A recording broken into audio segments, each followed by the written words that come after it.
Thank you, Christina and Eugenia. Honorables sénateurs et députés du Parlement, Excellencies ambassadeurs, les invités distincts, Mesdames et Messieurs, bonsoir. C'est avec grand plaisir que je vous souhaite la bienvenue au Gala Dinner de 14e conférence sur la politique scientifique canadienne. I'm learning, as you can see.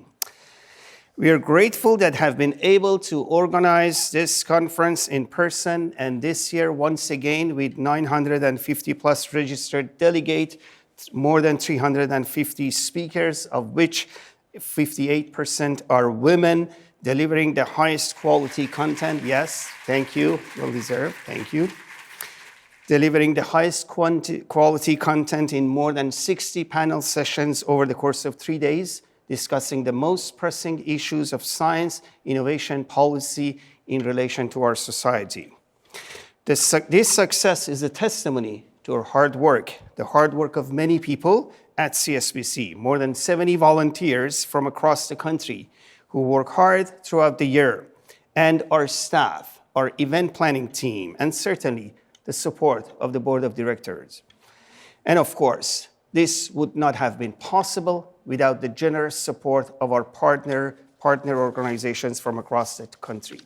I want to thank them all, and they deserve a big round of applause.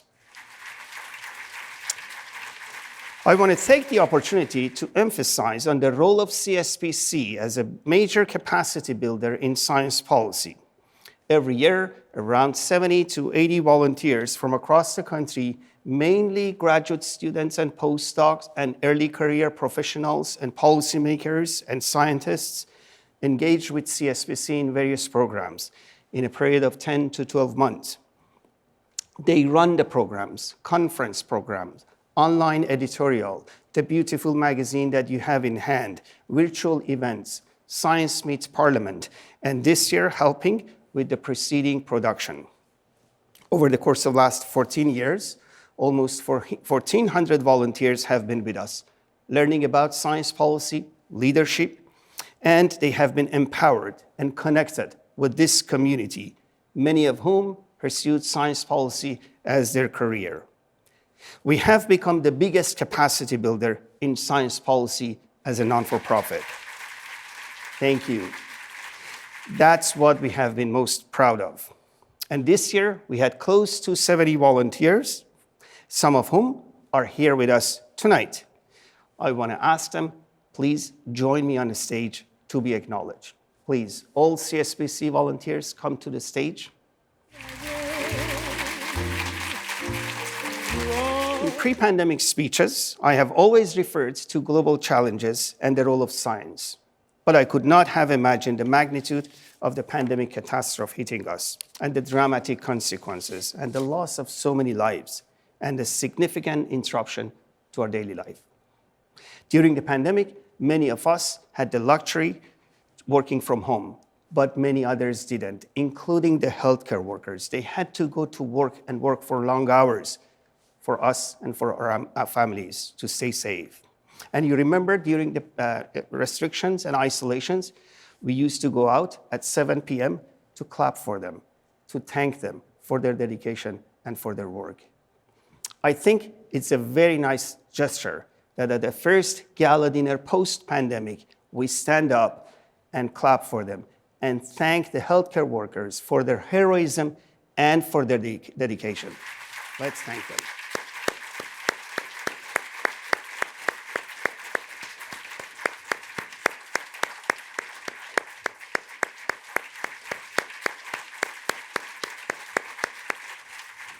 Thank you. Well deserved, our healthcare workers.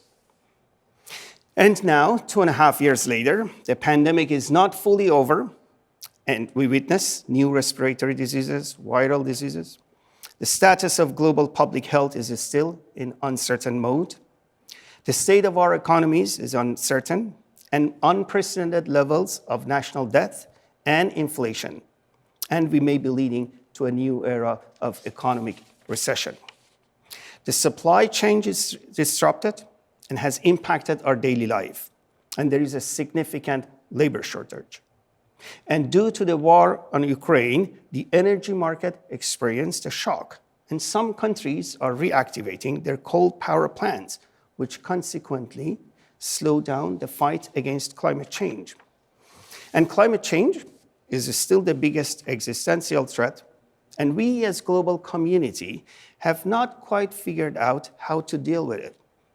COP27 is still going on, I guess is ending in a day or so, and permafrost is a significant challenge, especially for us in Canada.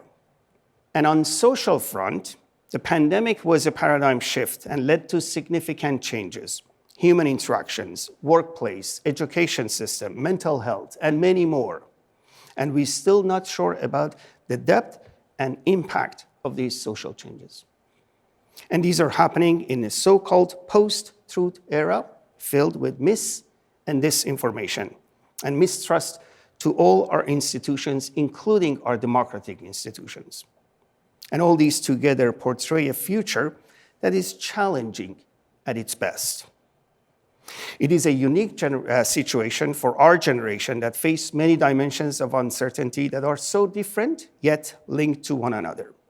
The question is how we are equipped to deal with this wide range of challenges.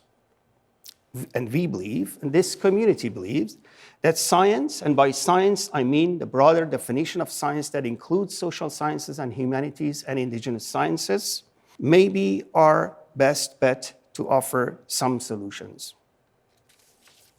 And the question is whether the scientific community is well equipped and prepared and has the means to support public policy. This is the most important question that we wanted to know how science in its broader term can help our policies for a more stable and sustainable future. And let me share some personal experience. This year in June, I had the privilege of being among the selected delegates of 2022 Governor General Leadership Conference, and our study group went to British Columbia. We visited communities, discussed challenges with the forestry sector, with community services, indigenous communities, municipalities, councillors, and mayors. While there was no shortage of challenges and issues and problems, what I observed was the resilience of our communities and dedication of our citizens and the innovation of the individuals. And perhaps the most evident, the leadership. The leadership of our community members, individuals who have the vision and dedication and were able to mobilize their resources and provide opportunities for growth, for talent, and moving forward and making sure that no one is left behind. And let me add one more thing, and that is my message for this distinguished audience tonight, that what I observed was the fact that our research enterprises can be way more engaged with these challenges and provide support. In the end, I want to touch on two other items that are important for us, for Canada, for scientific community, that the scientific community must be well connected with society and be aware of the global challenges, in particular when it comes to defending democracy and defending human rights.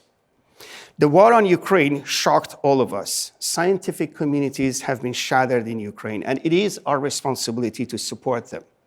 I want to mention those few thousand Russian scientists who, despite the consequences, signed a letter and condemned their government and the war on Ukraine and defended Ukrainians. Our agencies and institutions have taken appropriate measures in this regard, and I want to thank them. And the situation in Iran, and why this is important for Canada and for scientific community. The scientific community in Iran, especially the university students, and in particular young women, across more than 100 universities have marched with their nations and demanding an end to an authoritarian regime. Close to 16,000 people have been arrested, and many students have been arrested. Many campuses were attacked by police force and led to many injuries and death. In total and nationwide, hundreds of people were killed and thousands were injured. Women are at the forefront of this uprising with the slogan, "Woman, Life, Freedom," and have shown remarkable courage and heroism As a nation and as scientific community who cares about human rights and women's rights, we must stand behind the freedom and democracy and defend the Iranian people. Thank you. I want to take the opportunity and thank those universities who have issued statements and have taken measures, including Universities Canada. And with that, I want to thank you for being here tonight with us, and I wish you a very good evening and enjoy the remaining of the conference. Merci beaucoup.